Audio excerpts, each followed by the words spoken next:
Get on up.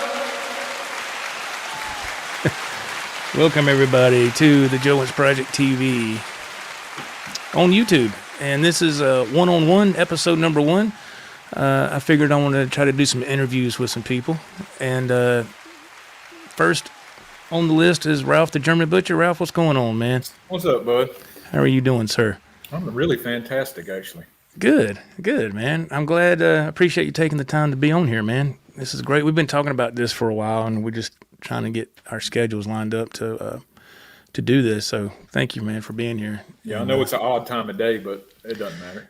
Yeah, it's what, 12:45. So yeah, it's might be an odd time of day, but it's all good, man. It's all good. But the whole point for this interview is I think, you know, there's I know for sure there's a lot of people that just don't know your story. And they might know a little bit about our history growing up together in the same neighborhood, going to the same school, and doing a lot of crazy hijinks and stuff together. You know, if you would say, Lars, what's going on? Lars, how you doing, man? And but I don't think they really know, especially later in life, all the stuff you went through to get back into playing music and what you had to do to get back to that level. So tell me, which I know the answer, but the people that are watching this don't know. Okay. So tell me when you got your first guitar and what got you interested in wanting to play guitar or music in general. Well, I was 16, I believe, when I got my Memphis. We got the same guitars at the same time, and it was that trip to the lake we took, and we saw Syrinx. Remember that? Oh yeah, that's right. Yeah. We were just standing there watching him play, and he was just warming up. And he sounded just like Eddie Van Halen. We just stood there with our mouths open going, holy shit. So Max was his name. Yeah, Max. It was, Max, man. He was really nice, and he took the time. He was into the fact that we were into it, which I thought was cool. And I think he gave me a pick. But he gave us both one, yeah. Yeah, I don't know what I did with it. But I don't either, yeah. But watching him play is what made me think, I can do that, or I want to do that, Right. Of course, you go through the phase when you're a teenager, you got long hair and you're going to be in a rock band. And then eventually you come to your senses and realize, this isn't going to work out. You better get a job, Yeah, you know how that is. Oh, absolutely. I remember very well. I even remember, Joe, I forget how long ago this was. This was after we were adults. You were playing with some guys, and I come over a couple times to some, I don't know, workplace, and they had drums there. Do you remember that? And I would come and play the drums, and oh yeah. That was with Walter and Jeremy. Yeah, looking back at that, I was like, holy shit! I know I sucked. I was like, how are they even entertaining me playing this drum set? Now, if I went back and played now, I'd be way more confident. But that was a long time ago.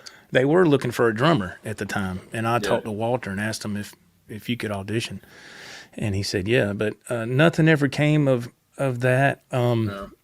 We didn't do anything. Everything just kind of I don't know, things. The original drummer, he had left and moved to Atlanta back then, right? And so we were going to try to carry on and get another drummer, and I asked him if you could audition. He said, yeah, but it's like everybody lost interest, and so nothing ever happened with it. But yeah, right. You're right. You came over and did that a couple of times, and it was fun.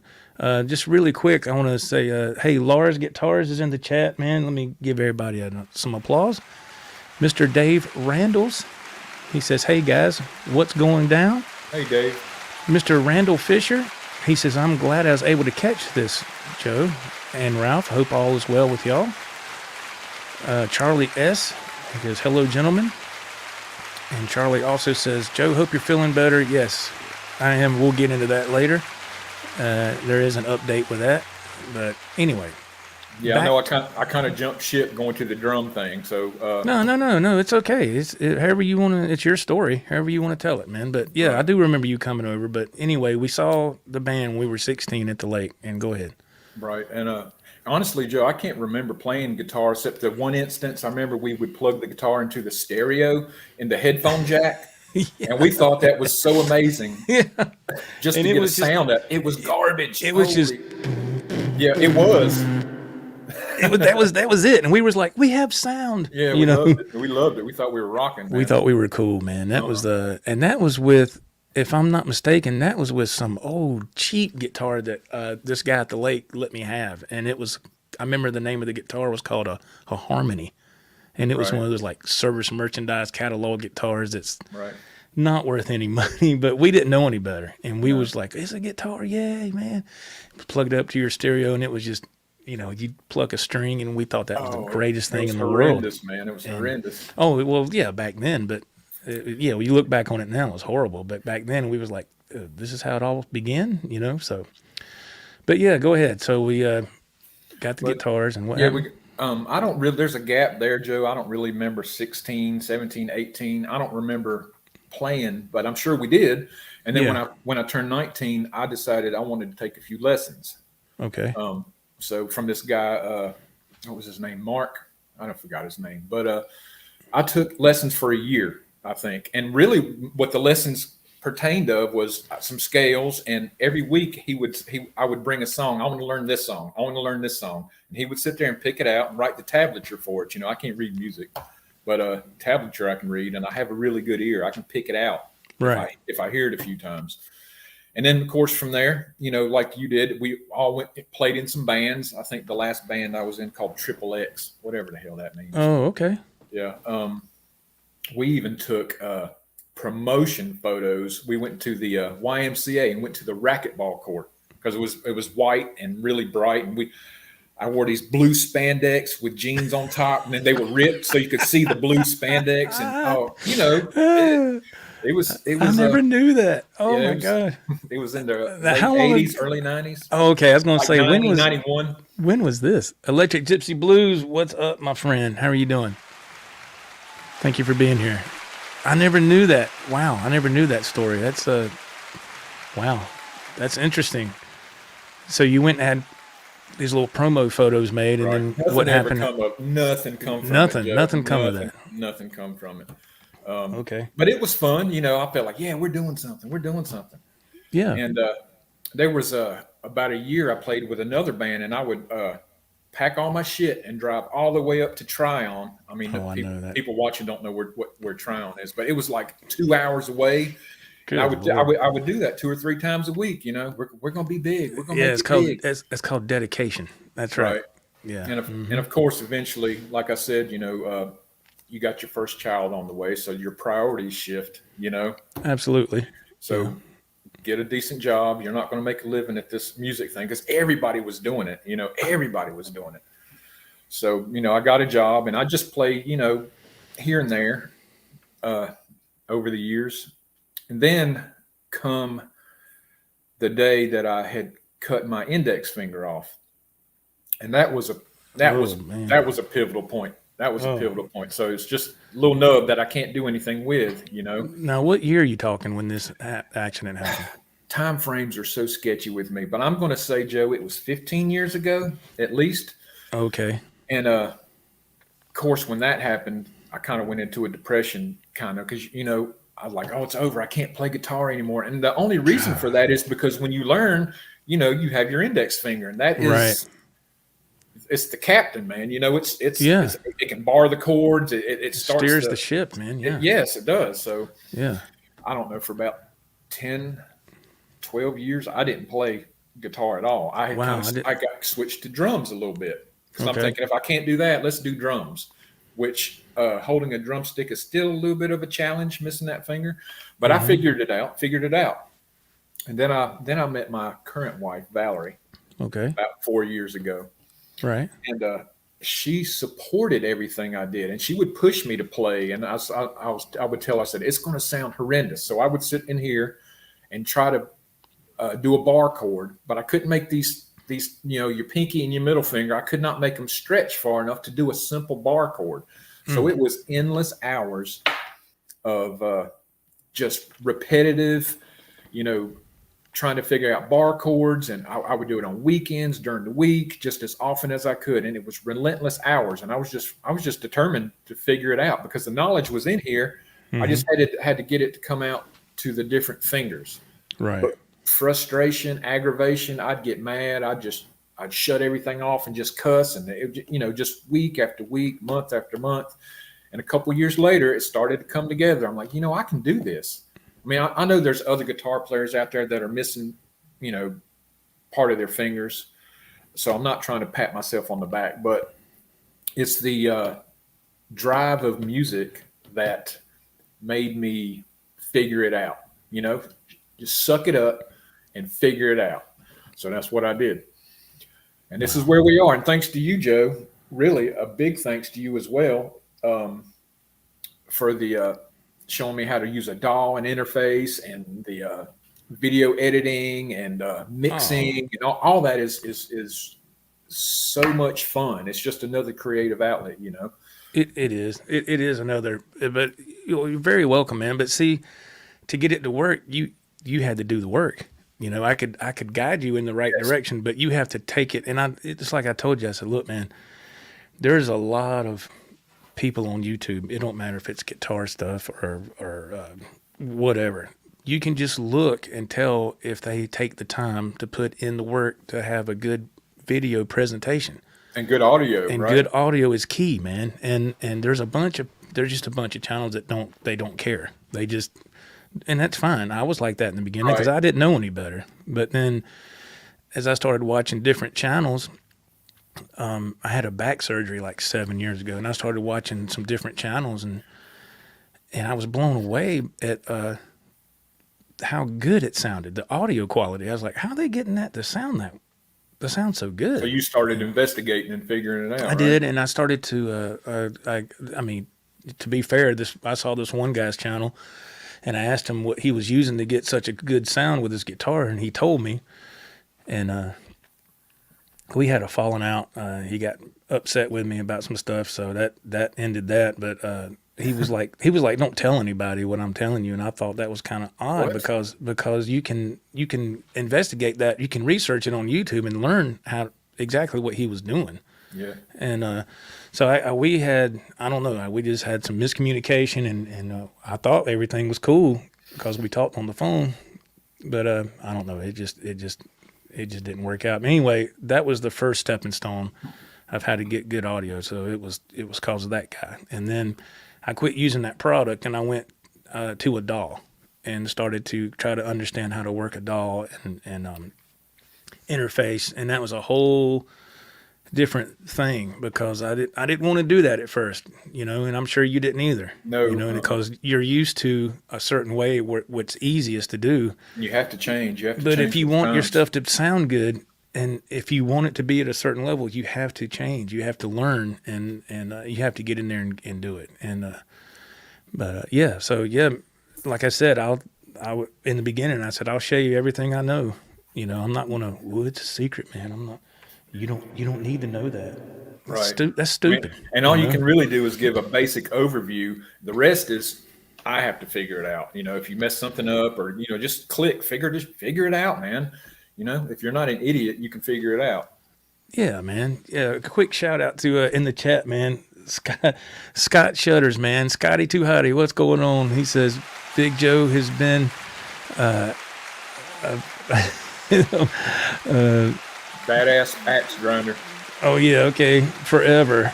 One of my coolest friends. Thanks, Scotty, man. I remember Scotty from. We used to work together at the city of Charlotte years ago when we was in our 20s. So that's how long ago that was, and we was able to reconnect on Facebook. Thank you, Scotty, man. Thanks for tuning in. Thanks for checking out this stream, man. Thank you very much. But yeah, and that's just like you said. When you get a DAW and all that, you learn. Now, see, if you look back now at how you used to do things, and now that you have a DAW and all that, what's your conception of that now? It's night and day, Joe. It is night and day. I still have my eight track recorder that it took CDs, and of course it has a memory card. And I did a bunch of songs myself on the 8-track recorder that I could listen to now if I wanted to. But and at the time I thought it was great, and I was happy doing it. I was in my own little world. I was doing my little songs, and then I would hear your stuff, and I was like, holy shit, why does it sound like that? What's the difference? And then you introduced me to the interface, which I started with a kind of the low end model, not as expensive as Yeah. over $100. Audiobox. Yeah. And what was so frustrating with that first one, I mean, what are the odds of getting a dud? But that's exactly what I had gotten, It was a did. dud. Yeah. Yeah. I remember that now. Yeah. I forget all the issue. Everything was an issue. I couldn't get it to work to save my life. You'd have to jiggle the cables and don't move it, don't breathe on it, Yeah. and it'll work. Till I Yeah. sent it back and got another one, and then eventually It worked. Yeah. that one, ran its course. So I upgraded to What are another. what are the odds to getting your very first interface and find out that it's a dud and you don't know any better? And you and me were not believing it. I would tell you what the problem was. Yeah. You would send me a video back, or you would say, "Let me see," and I'd show it to you live. I'm like, "You see me pushing these goddamn buttons? I mean, nothing's fucking working." Yeah, I know, man. It was, but you got through it, man. You made it. Yeah. You got through it. Here we are. Yeah. And yeah, And you've always said it's looking at your channels like a timeline, and I can now, man. yeah. Looking from the first solo thing I did all the way up to now, it's amazing, man. It's like cheese, Yeah. man. It just gets better and better and better. Yeah, you can see the growth. That's what I love about YouTube. It's like a video diary. You can striving for perfection now, man. The best sound, the best video. Well, I mean, to me, it's a great. I mean, it's not an ego thing. It's just a great educational tool. I mean, if you're doing this, if you're making videos, for me, I'll speak for myself. The goal is to get better. Yeah. And to keep moving forward, not to go backwards. You want it to get better, and I think that's what we all strive for. So it's just and you can. And now that you know how to edit videos and all that stuff, you can see that you can spend a whole day doing that. The whole day, just on a 5-minute video. Well, a lot of my videos are just a minute and a half, 2 at the most, and they still take 2 hours to edit. A minute and a half to 2 minutes. It's crazy, man. It's so back and forth and back and forth. Oh, it'll get better. And snipping and moving around. It'll get smoother. You'll get it down to a science, as they say, and it won't take you that long. It might take you maybe an hour, and then you'll get it. But anyway, so you had the accident with your hand and your finger, and so you had to literally teach yourself all over again to play guitar, and that's what I know a lot of people don't know, and that just because I remember when you were telling me about that, and I tried to play with, and I was like, how is he doing that? How does he do a D chord? How does he do a power chord? And it was, so my hat's off to you, man. That's the determination and confidence that you show on that is just incredible, because I was just man, that's a nightmare. Well, it's amazing if you really want to do it. I know you said you tried it, and say, God, I don't know how he's doing it. Well, you have that finger to fall back on. If you didn't, I bet you would figure it out too, Joe, because you've been playing for too long, just like I have, to just say, oh, I'm done. Well, can't play anymore. Well, you remember the time you had to put in when you first started, right? Just over and over, practicing, trying to get bar chords, E chords, or and a lot of your tap in and all that. That didn't just happen. That was hours and hours and hours of, calluses and bleeding fingertips and, all that. Oh yeah. And most people tap out when they try to, I want to learn how to play guitar, and trying to show them a little bit. And, oh, it's too hard, and they put it down. Well, yeah, it's hard. Anything worth doing is hard, right? Yeah. It can be tough. I mean, the one thing I do love about the guitar is you do have different avenues you can choose. If you want to be a what I call a campfire player, an acoustic, and learn 3 or 4 chords, and then that's fine. If you want to take it to the next level, you can do that, and then you want to start.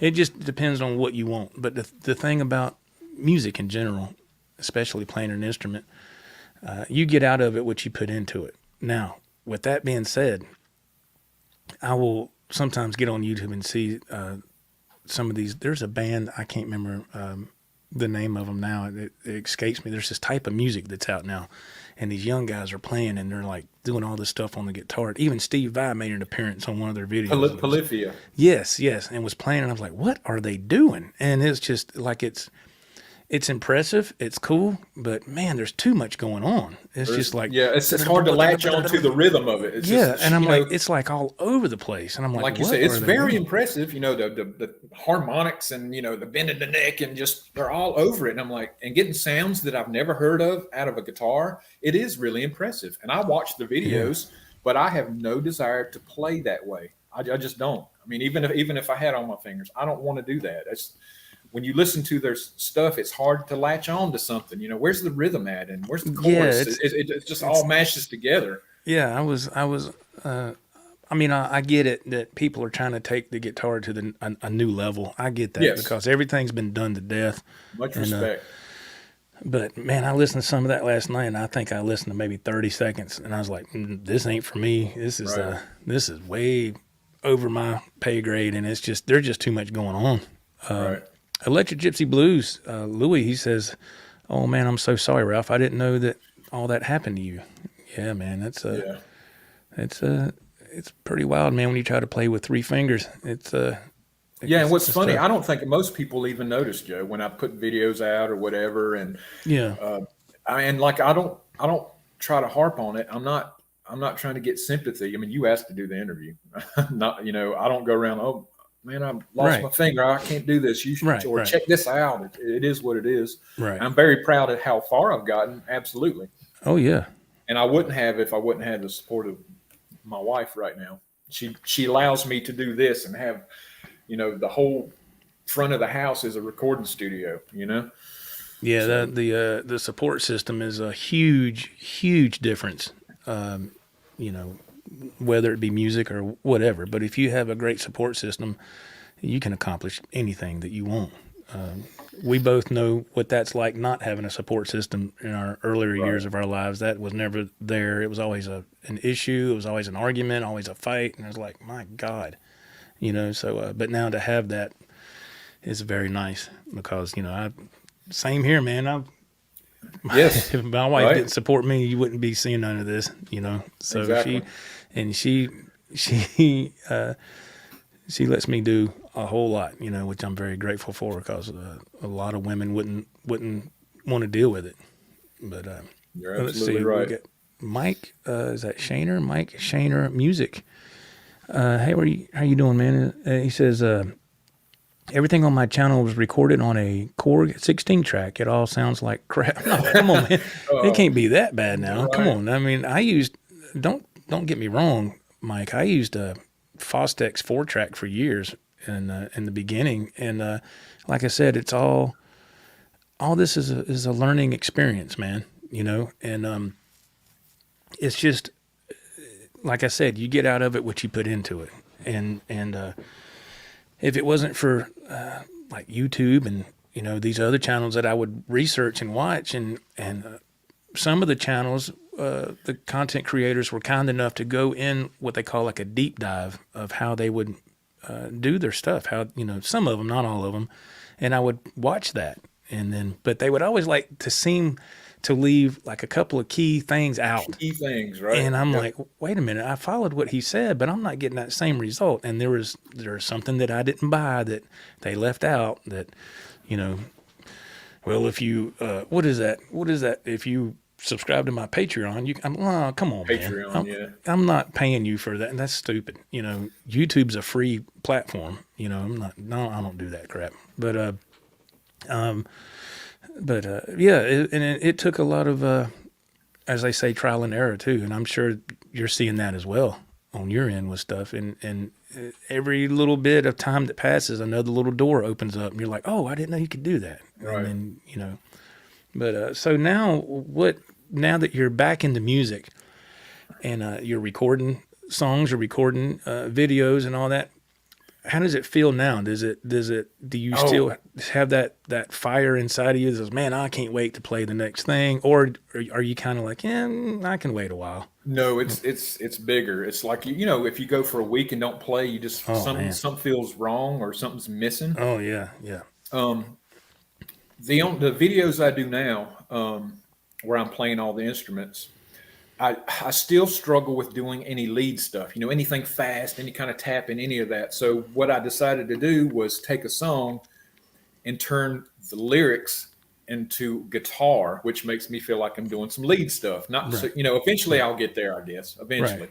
with enough time. But for now, turning the lyrics into guitar makes me feel like I don't know, I'm doing something Yeah. special or. Well, it's creative. You're Yeah, you're it is. you're being creative with the vocal lines on the Yeah. guitar, and that's a good thing because it keeps it from being very bland. Right. Because if you don't have that in there, it'll get old quick within Really like quick. the first 10 seconds. So have you? I know you've done a couple of originals on your channel. Do you find that to be? I'll give my 2 cents after I hear your response. But do you find that to be very easy, or do you find that to be challenging, or do you? How do you feel about doing original stuff? What's your thoughts on that? Honestly, so far, I have never sat down, Joe, and just said, I'm going to do an original today. It comes from me trying to play and figure it out. And I come across something, I'm like, that is bad as shit. So then I take that and turn it into an original. I don't start out going, I'm going to do an original today. It just comes organically from practicing and playing. And you just get an idea, sparks off, and Yeah. And most of the time, like the videos I've been making, when I hear it either, on the radio or a CD or on YouTube, if I hear that song, I'm like, I need to do that song because the rhythm gets stuck in my head. And the only way to release it is for me to do the song, piece it together and put it out there. Then I can forget about it and move on. If I do not, every day it's in my head. It's in my head. It's in my head. until So you get it do out. it. Yeah. Yep. Yeah, that's good. Yeah, for me, I've heard some people. Everybody has the right to their own opinion. You should do more originals. You shouldn't do as many covers and this and that. Well, to me, it goes hand in hand because, like, when we were 16 and we saw that band play Syrinx or whatever, they played all covers, right? They played all 80s, and that was the time. It was hair metal, right in the heyday of that stuff. And they played anything from Motley Crue to Van Halen to Judas Priest, all that cool stuff. Well, that inspired me to want to play myself.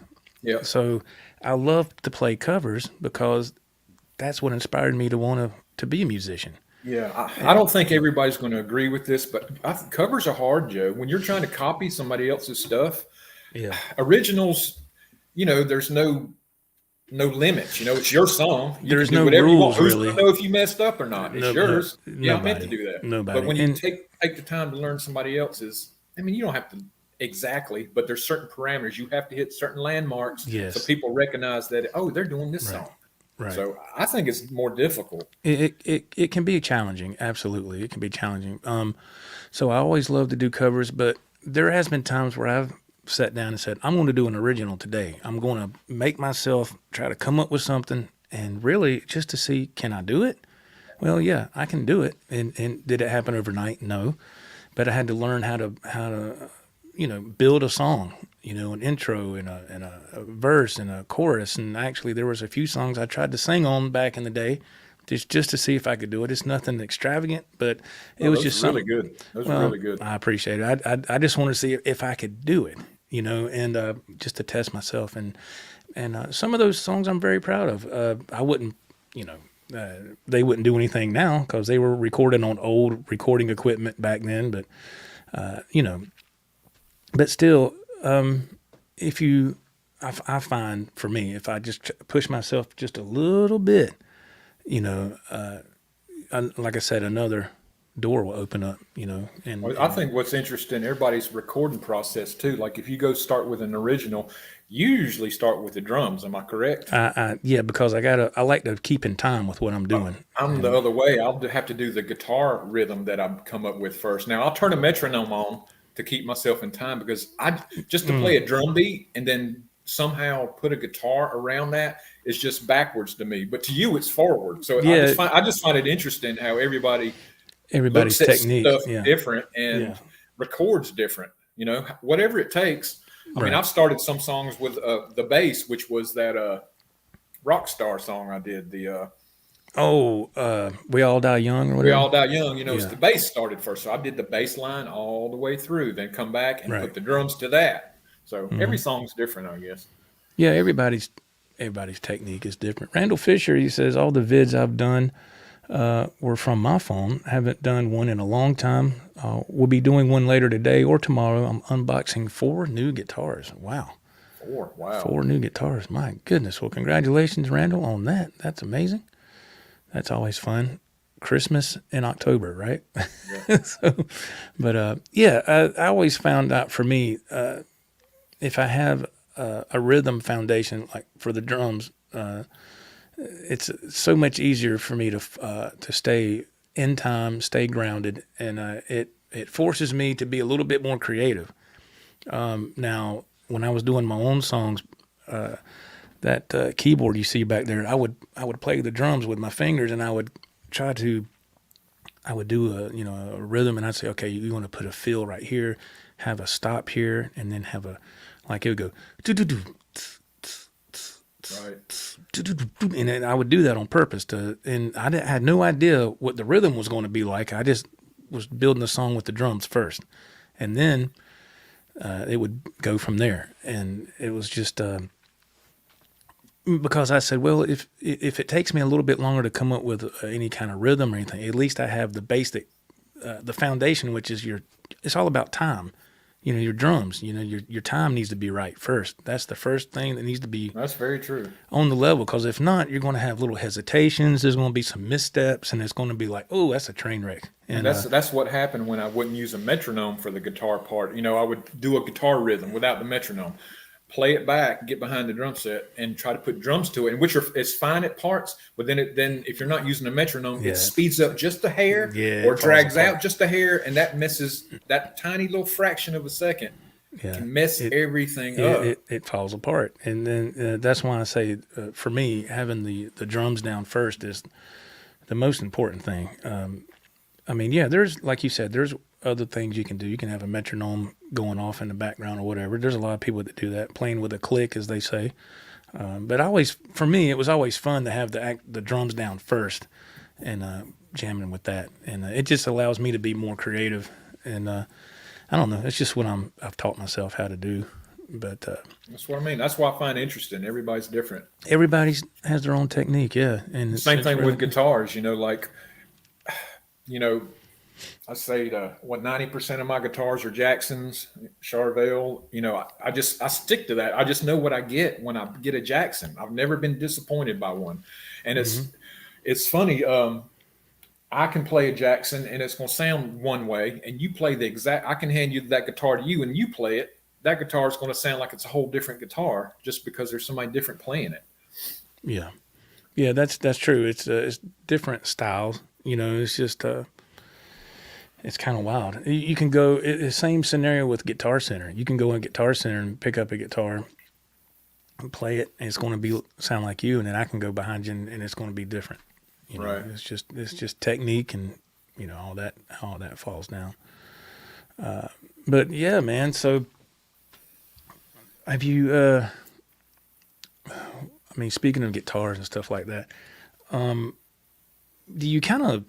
I'm trying to word this right. Do you look at stuff a little different now that because you've made some major jumps with your stuff over the past year and a half, with the DAW and the interface, and now you know how to edit, and now when you looking at your guitars and going back on your channel, when you look at it now, do you think, yeah, that's what I'm talking about? Yes. Are you proud of the strides you've made? Oh, absolutely. I always feel like the song that I did, wow, that's the best. I can go back a year, like you said, and when I know when I did that video and finished it, I was satisfied. I said, damn, that's the best I can do.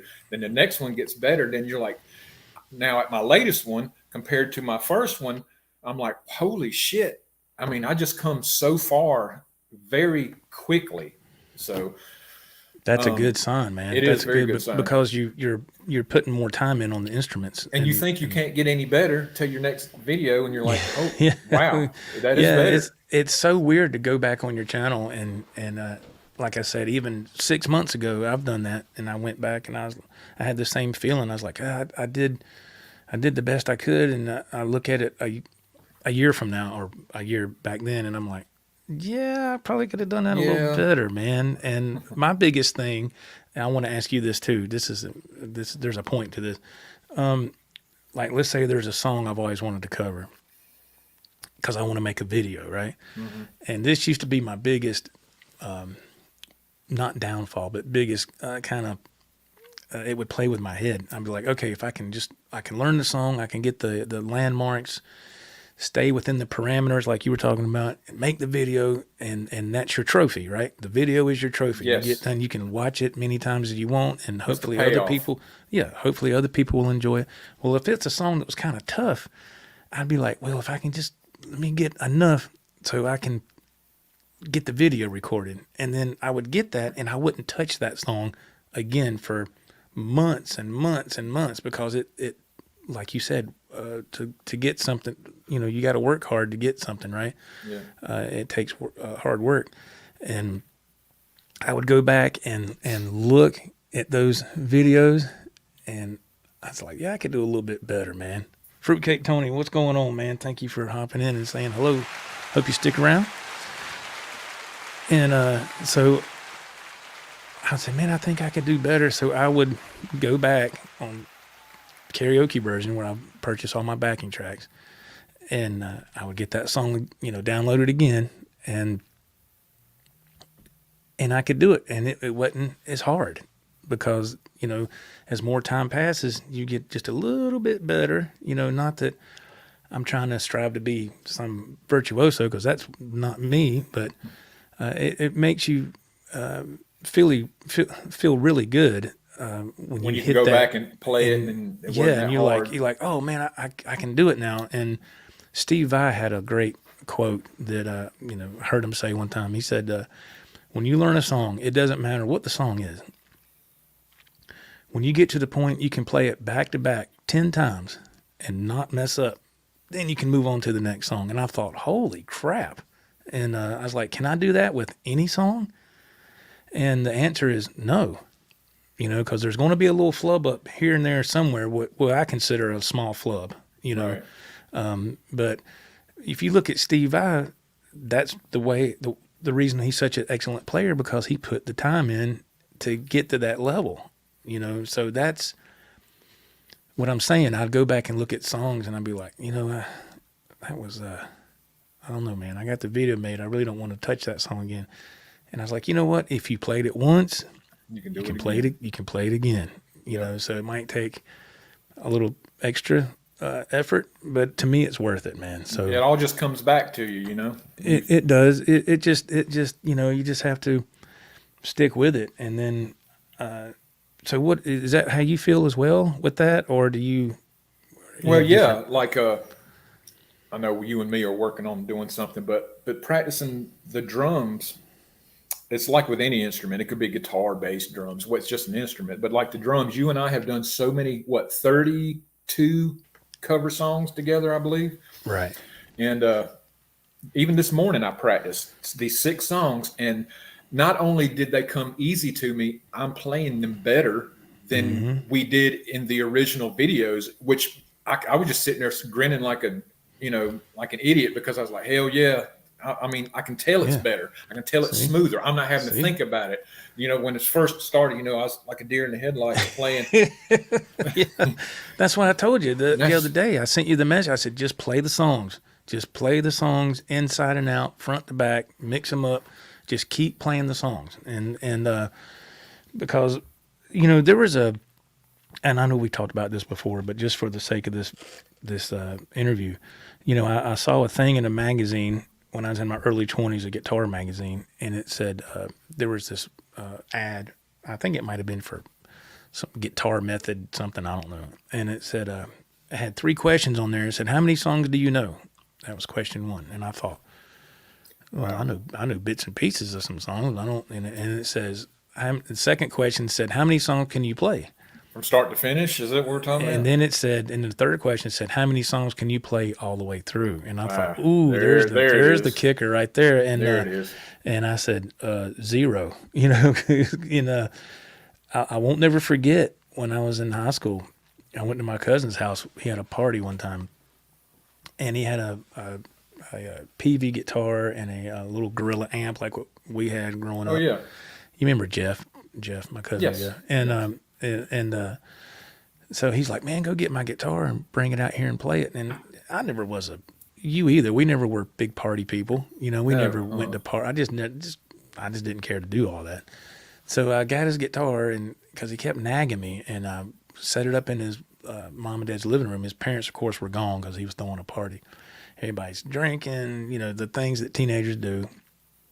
So I start playing the intro for Crazy Train, you know, and one person comes in there, and then 3 people, and then 5 more people, and then next thing you know, everybody's around me, and I keep playing the intro over and over and over because that's all I knew. That's all you know. Bits and pieces of songs, and right? that's all I knew. And then somebody said, "Can you play anything else?" Like that, and I couldn't. And then one person left, 3 people left, and then it was back to where I was by myself. And I think back to that ad that I saw. It said, "How many songs can you play all the way through?" And that's when I started to get with these backing tracks, so to speak, and try to learn. And of course, I've been in bands and all that too, but the backing tracks, man, to me, is a very vital part of my learning process. So me too, absolutely.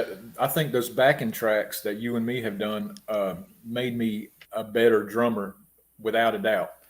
Absolutely, the repetition and the finding the changes and feels and stuff, and from video number 1 to video number 2. I mean, 30 to 32, you can see the difference. You can see the growth. You can see, and it's just like with any band. Even when they rehearse their original songs. It's the same thing. Yeah. It's the same scenario. They're going over their material, you know, I mean, you know, I like I said, we've known each other since we were 10. We've known each other for years, but a lot of people just don't really know your story, and I know they don't know a lot about our history. Maybe a little bit, but not all. But we our guitar journey started together, like Ralph said in the beginning of this interview. 16 Christmas Eve of '86, and it's been going ever since. It's been really cool. You know, it's just I find it. There's never a boring moment with music, with guitar for me. I don't never get to that point where I'm like, you know, I think I'm done. I'm just going to sell all my stuff. I'm just going to sell everything, and you know, I'm just not going to do it. I don't have that. I still have that burning desire to want to play, to want to get a little better. Right. I'm sure you have that as well. Oh, absolutely. I mean, you know, just like your room, I mean, there's guitars and stuff everywhere. I mean, if you think about it, could you be happy, Joe, with just say you don't have the mass of stuff you have. You just have one guitar and an amp, and that's all you ever have. And that's all could you be happy with that? Honestly, yeah, I could. You think so? If it was the guitar that because as you grow as a musician, you get your grade of instruments get better. They do. You don't have a Memphis or a Harmony, you know. Right. So yeah, if I had the guitar that I wanted and the amp, a couple of pedals, yeah, I could. But it's just when you start getting guitars, to me it's an addiction. Well, each one's got a personality, Joe. You know that like I do. Yeah. Because I have my go-tos. You know, it depends on what song I'm doing. Do I want to really catch some really squealing harmonics? Well, I know which guitar I got to pick up to do that. Right. And then there's other ones they're good for the rhythm part, but don't really do any lead on it because there's no sustain. The note kind of fades out quickly and stuff like that. But you need those for certain things. So yeah, it's nice to have a variety and have a selection. Paulie in the chat, he goes, "Hey Joe and the German Butcher, how are y'all feeling?" Feeling good, man. Feeling good. Thank you for hopping in. Appreciate that. But yeah, each guitar, like you said, has its own character and personality, and I can tell right off the bat when I pick up a guitar. Now I couldn't years ago, but now I can pick it up and tell if it's going to be worth messing with or not. I can tell you within 10 seconds. Oh yes, you know, absolutely. It can tell you if it's been set up, how it sounds through an amp, decent amp, It's like, yeah, it's going to take a lot of work to get this where it's supposed to be. But yeah, it's I love it, man. I love getting guitars just as much as the next person. And I'll sit here and go over these songs, even though I've done them over and over and over. But if I don't go over them, like let's say I take like, God forbid if I got sick, like when I was getting through my procedure, I couldn't play for like 5 days. And then when I finally come in here and I was trying to play, oh man, everything was just rusty. Yeah, I thought, are you kidding me? All these years of playing, it only takes 5 days for me to forget everything. Oh man, it was scary. It was scary because I was like, what? And then after a couple of days, when I started to get a little bit more strength back, I would be in here and maybe 45 minutes, it was all back. It was all back, and I thought, whew, it was just so that relief. Yeah. So what I'm saying is, all that time that you put in, it won't go away. It doesn't disappear. It might Take a minute to get back there. Yeah, it might fade for a second, but it's not going away. And that's to me, the whole point of what I'm saying, that's a good feeling. So all the work I put in, it's not like, well, it's gone now. Thank God that ain't the case. But yeah, so yeah, I look forward to getting a guitar and these pedals and I'll be going to Ralph's house in the near future. We got a project we're working on, and I got a pedal board that I put together to take over there, and I bought an extra Echoplex pedal. It's like a delay, and I already have one on this board, but I don't want to take nothing off this board. This board is put together the way you like it. Specifically for my internet. Knobs are set. And everything's right. fixed, and this board is set. Actually, these two boards are set up for me to do my playing here on my channel. I don't want to take any pedals off, put them on something else. I'm not doing that because with my luck, something's going to get lost or you just don't never know. So I had another board, a regular full-size board.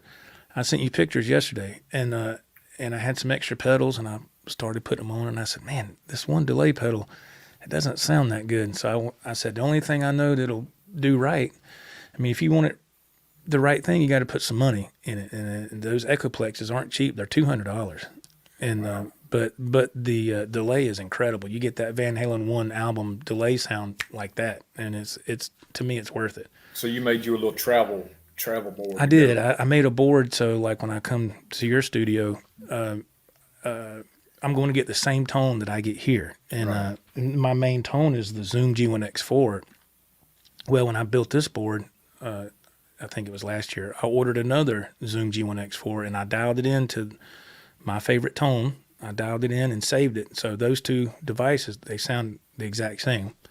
So that way when I come out there, I don't have to, well, this is kind of close, but I don't have to worry about that. It's dialed in, it's saved, it's in the memory.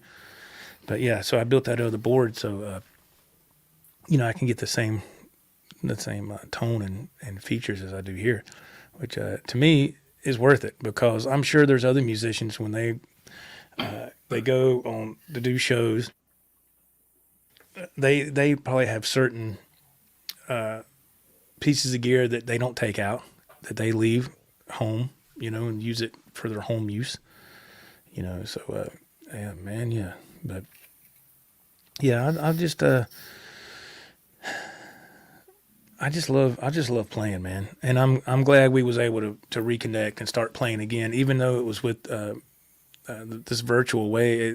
We're still able to make music. Yes, absolutely. The technology has really advanced so much, and there's a thing out now that I looked up, and I can't believe this hasn't come out sooner. There was a company that was trying to bring this product out, but I guess he didn't have enough money to keep it going. I don't know.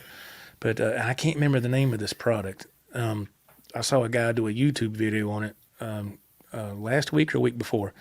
And it's like an interface. And if I have that interface and you have the same one, it allows you to jam in time together through the internet. But you can't use you have to plug in your Ethernet cable directly to the back of the interface. But in other words, you can't use a wireless signal like Wi-Fi because when you use the wireless signal, that's what causes the the little millisecond delay. Yep. So we could try to jam together right now, and it might sound okay through our headphones, but then on the playback, it would be off. It would be offset because of that wireless signal. It just takes that extra little bit to travel. But if you're plugged in with the Ethernet cable, it eliminates that. So the guy was at all. So he hooked his interface up, and then he was with some drummer. He had like this little cheap electronic kit, and they were trying to set their cameras up and all that. And I didn't think that part was going to work because they kind of seemed like they were kind of struggling with that part. And the image was reversed and all that. And I was like, oh my God, that drives me crazy, because the guy's not supposed to be playing like this. He's supposed to be playing like this. And he couldn't figure out how to get the mirror image off. Anyway, so they start playing, and it's in time, and it's okay. But I'm surprised that hasn't come out years ago, the way technology is now. Right. What took it so long? Yeah. Yeah, but I mean, nothing's going to replace jamming in the same room with another musician or so. Nothing replaces that. But I'm really shocked that something has already come out that allows you to have a virtual jam, and because that would be really cool. I just hate having to get another interface and all that. I'm like, God, we got to go through that again. Yeah. So I kind of like, I'll watch. It's not that important. Yeah. It's not. It's unless you're doing that for a profession, I could see it. But I thought, nah, man, I'm not going through with that. It's just, to me, it's not worth it. But being able to make videos and to edit and everything else is, oh man, if I weren't able to do all that, I don't know what I'd do. I'd go crazy, wouldn't you? Oh yeah, absolutely. If you couldn't do music, I mean, oh man, it's crazy. Speaking of music, let's check out one of Ralph's videos here. Let's see if we can pull this up here, and let's see if that will allow me to do so. I might have to start all over again because it's not coming up. Let's see here. Let me go right here. Present. And we're going to share. And I thought this was really cool that Ralph's able to do this again and make some music and videos and all that good stuff. Can you see that? Got it. Yeah, it's up there. Okay, here we go. Let's check this out. This is Ralph's German Butcher's latest video, Dio, Rainbow in the Dark.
That was awesome. I thought that sounded really good. That sounds really good, man.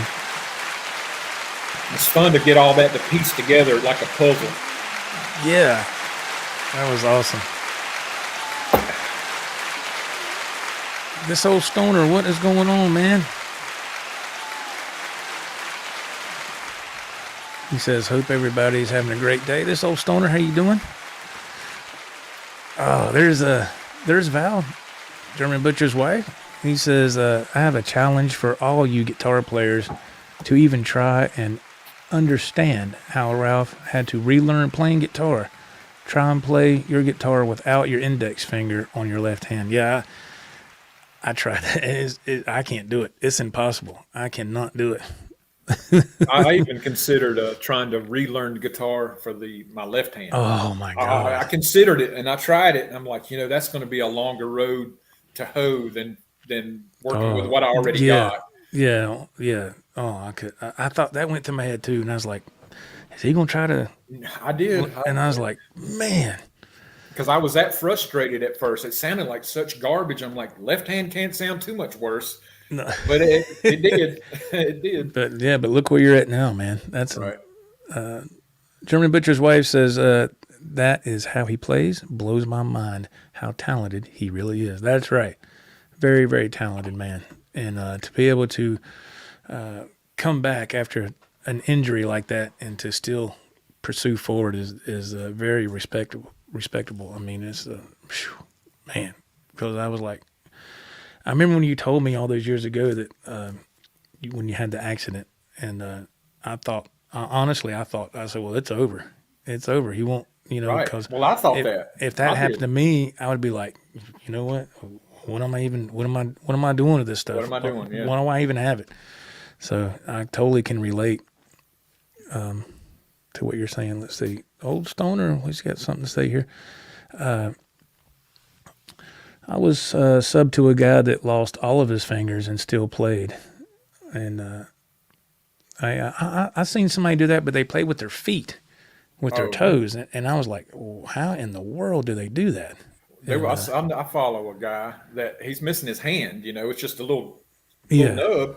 And he's got the guitar on his lap. He's bending strings and doing vibrato. And I'm like, that has got to be so tender. That I don't understand how he does it, but it's amazing, man. If there's a will, there's a way. Figure it out. That's right. If you want it bad enough, and if you have to re-teach yourself, like you said, you will. And but yeah, it's just I just think as far as our journey, our history, our friendship, and all that through the years, it's been really cool, man. We've been able to teach each other a lot of things with music and all that, and now that we can, thanks to technology, we can still continue that on, and I think that's really cool. I think that's really cool that we can still do that, and I'm looking forward to our next project. I'm not going to let the cat out of the bag just yet, but yeah, I am too. Because I can feel it. Remember when we'd do a song together, and I would send you an audio saying, "Joe, it felt so good. This one's going to be badass. Yeah. This is how this is feeling now. It's going to be so freaking good." When that's good. That's good. It feels like that. I'm glad that's a good thing. You're getting positive vibes out of it. That's awesome, man. That's great. Yeah, I was kind of at first, I was like, I don't know, that live thing. I was like, I got to learn several songs. Not that, but I already learned them. That was the thing. I've already learned those damn songs. I'm just having to freshen up. Yeah, and honestly, Joe, out of there's one song that I almost got it. It's a hi-hat thing. I was like, I haven't done that on a hi-hat in a long time, so I'm having to figure that back out. But the rest of them, man, I think we could play it on a big stage, Joe, and we wouldn't miss a beat. It feels so good. Yeah, it's that's great, man. That's awesome. That confidence is there. That's what you want. That's what music. That's what you want to strive for, man. And my biggest thing. I've always loved to play live, whether. If it's in here, which I know this is it's very limiting. You might just have a handful of people that tune in, and I know the experience isn't the same as if you were at someplace watching, and I know that's different, but still, when that camera goes on or whatever, or if you're actually playing in a venue or whatever, to me, that's what it's all about, just from my own personal feeling about it, because it's just, there's nothing that compares to that, man. It's just like, oh, this feels so cool. It's just and you're putting yourself out there. It's a big deal. A lot of people probably don't think about that. I like the feeling. When you, like you said, you've been in bands. I have too. And the feeling when it's clicking and everybody's just hitting it right. Everybody's in time, and you can just look at there and they're grinning, and then it just feels so good when it clicks. When it gels when together. you come over, it's gonna click. And we'll know it. Oh, you'll know it right off. Yeah. You ever played with somebody and they said, "Yeah, I've been playing for 10 years," and you go to jam with them and it's a train wreck. And it is. like, what? Like, how much you've been playing for 10 years, maybe 10 minutes. Maybe 10 minutes once a year or something. And it's like, I mean, there was a gentleman, he was super nice, man. So I can't, I'm not trashing the guy, but he had an ad on, it was online, Craigslist or something. And he was looking to put a duo together, and he lived just he lived in Easley, is where he lived, was not far from here. Super nice guy, and I was telling my wife about it and with my job, it's hard to do any kind of band situation. You just can't do it. You don't have the time. But this was years ago. I was still working like a first shift kind of deal at my job, and I said, well, I have a little bit of maybe, a Friday or Saturday night or something. And I connected with this guy, and we talked a few times, and I liked how the conversations went. The conversations were good. And, but there's a part of me in the back of my mind was like, don't get too excited because you haven't gotten together with this individual yet. You don't know what you're walking into. You don't know what you're walking into. That's right. It's all just talk until you hear it. So, everything we were talking about, we had like the same passion for what we were doing. And I was like, oh, this sounds really good, man. This is going to be awesome. And so he had a PA, and which was good because at the time I had mine, which is at your house now, but I didn't want to load it up if I didn't have to. He had a PA. I said, oh, that's good. I'm gonna have to bring mine. And it looks good in here too. I really appreciate it. And it bring comes all in the handy. equipment you want. I have to because I don't have no more room over here. But and so I got to the gentleman's house, and he had a big 3-ring binder with the pages were laminated for each song, which is what I was like, I like that because that was the way it was in my other band. And he said, okay, we're going to play this and this. And then he wanted to play some songs that I wasn't familiar with, like Johnny Cash or some shit. And I was like, Johnny Cash. And but I knew that if you play out places, you have to play some things that you're not going to really be into. You're not a fan of, but you're playing. Make the crowd happy. You're playing for the crowd. That's right. They're there to drink, have a good time, and listen to some good music. So, and he's like, well, here's the chords for it. Can you handle that? I was like, yeah, it ain't no big deal. So we start to play, and I can tell right off the bat he does a G chord, and right off the bat I can tell it's out of tune.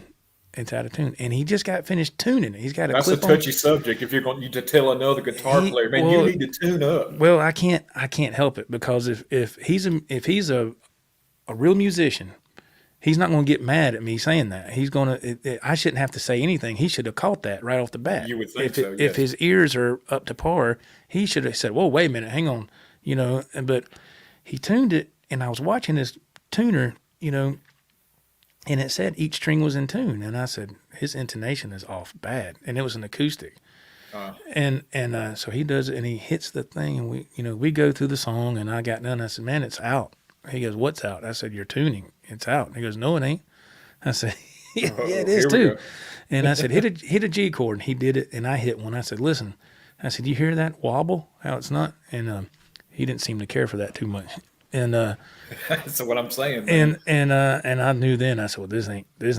I mean, it isn't like we didn't have an argument, but I could just tell he kind of took offense to that. And I was like, look, man, I mean, if you're a musician, you should catch that. I knew then his ears they just weren't trained good enough, to catch that. And I was like, whoa. So we played a couple more songs. I already made up my mind when I was there the first 10 minutes. I said, this ain't going to work. But I didn't want to just turn around and leave, so I stuck it out for like an hour. And we played, and he's, you know how somebody's doing it. Yeah, man, this is great. This is awesome, man. Don't you think this is great? And I'm then like, it's really not. and it's not. And you're like, yeah, okay. Yeah. You know, and it's just kind of like, ugh. And Just kind of push through it, and then never come back. He was kind of like that, not really bad, but kind of. And I thought, man, I got to get out of here. And so I went to leave, and he walked me out to my pickup truck. He said, "All right, man." He goes, "So next week, same time, same." And I was like, "Yeah, man, I'll call you." And when I said, "Yeah, I'll call you," he was like, "Oh, okay," like that. He knew. I'll call you. Don't call me. Yeah, and I never, you know, and I hate to. I'm not trying to be a jerk, but you know, if they're not at the level that you are. Well, I mean, you know, I take this very seriously, man, because it's my passion, right? And if you're going to do music with somebody else and they don't seem to take it as serious or as much passion, you're wasting your time. You know, if we were getting together just to mess around and just have fun, okay, that's fine. But he was wanting to put together a duo that would perform. You know, well, right. that's a horse of a different color. You know, you got to have all your I's dotted and T's crossed in my book. And before you put your time into something like that, they need to be at a place that they're not wasting your time. And you know that right away, just like you did. You noticed it just by him tuning the guitar. He didn't really even have to play. Yeah, I mean, you know, it's just, I don't know. I mean, it was just, you know, like I said, the guy was he was really nice, but it was just, it's like, I mean, there's different skill levels, man. Some people can practice, and they might not get any better. That's just as good as he gets, you know. And as far as having an ear, I think a lot of people are born with that, because even singers, man, they'll be out of tune, and I can hear they're out of tune, but they can't hear they're out of tune. You know what I'm saying? It kind of throws red flags for me, and I'm like, oh man. So that just separates, to me, a real musician from a wannabe musician. That's just there's a line there. I mean, you know, and it doesn't mean that the guy can't play or can't. I mean, because he could sing decent. His singing was decent. Was it phenomenal? No, but was it good enough to got the job done? Yeah, and yeah, the answer is yeah. It was, you know, good enough.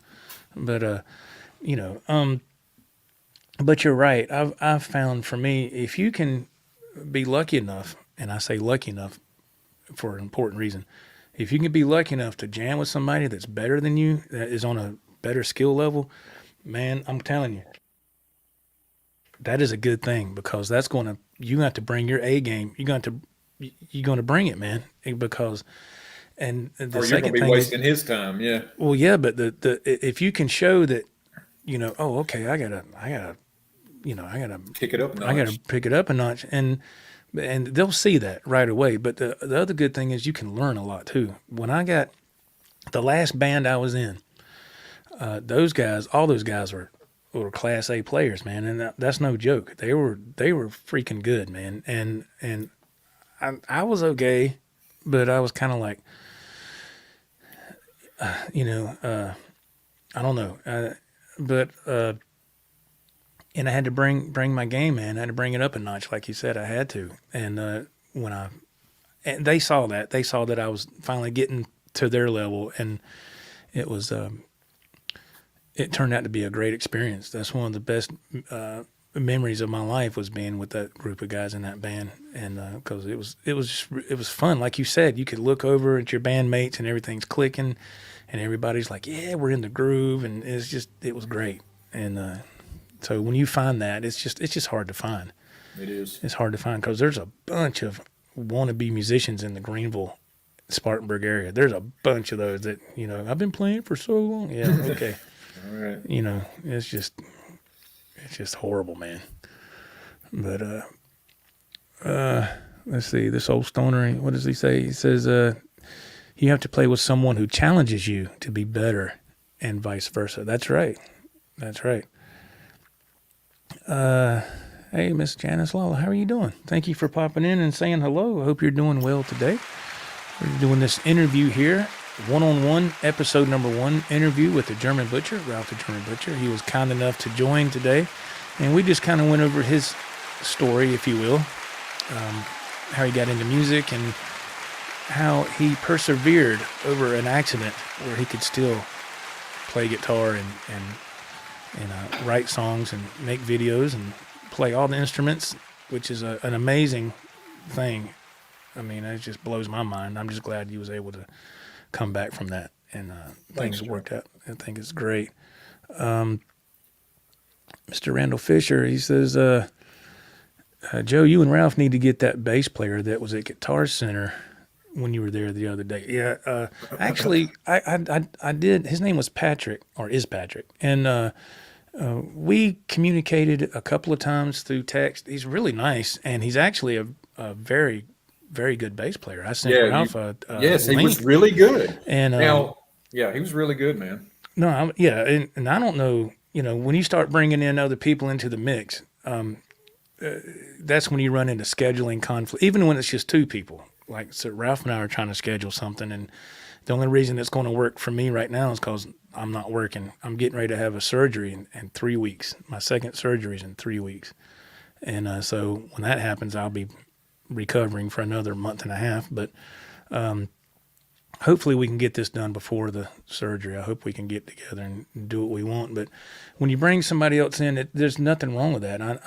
I'm sure he would be fine with what we were doing as far as the songs. There's no big deal. But trying to get somebody over there and, to get to your place, Ralph, is not like it's next door. Right. Just for me, it's an hour and a half. Good solid hour and a half. For him, it would probably be the same or maybe a little less. I don't know. But,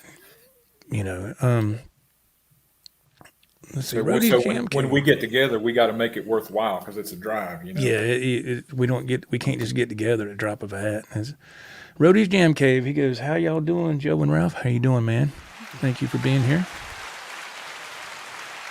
We're talking about scheduling. Miss Janice Lawless says, I have trouble scheduling my drum machine. I know what you mean. That's pretty good. I know what you mean. I could never figure out how to program anything like that. Never could. Remember those days of the Alesis SR16 drum machine, man? Yes. Some of those songs sound really good. You can't even tell it's a drum machine. For the time, it was great because, back then people thought, what drum kit is he using? And I was like, he's playing a drum machine that's like this, and he's using his fingers. And right. And he always had a knack to make that sound so good. And I was like, and I ended up getting one myself, and Nathan actually has it. But for what those were at the time, the drum sounds and all were really advanced. It might sound a little outdated now, but back then it sounded really good. You could choose different kits and all this stuff. And I've seen a guy, I meant to tell you this, I've seen a guy that he does some live streams and he plays, and he has his band with him, and the drummer has like this drum thing like this, and it has like 6 pads on it. Right. And he plays, the bass drum and all, everything's on that unit, and he does, and it sounds really good. I just don't know who makes it. I don't know. I was like, man, that's what Ralph needs, one of those if he was wanting something a little different. So he was just playing just that? Yeah, it was just that. All he had. He was the high. Yeah, he had he had like 6 pads on it. It's pretty good size, and it sounds good. You could tell he was going through like a little amp or drum amp or something. And the guy singing and playing, and he's got his bass player back here, and another guy that's doing like rhythm guitar. It was really cool.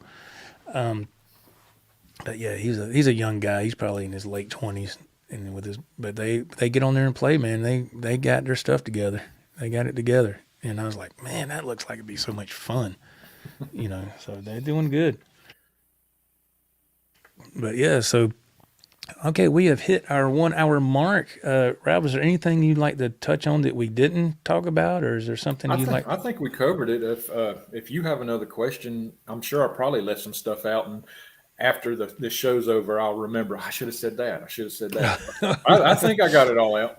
Yeah, I think everything went very well. I really do. I think it all went very well. So everybody, be sure to check out the German Butcher on YouTube. Check him out. Excellent player and an excellent friend as well.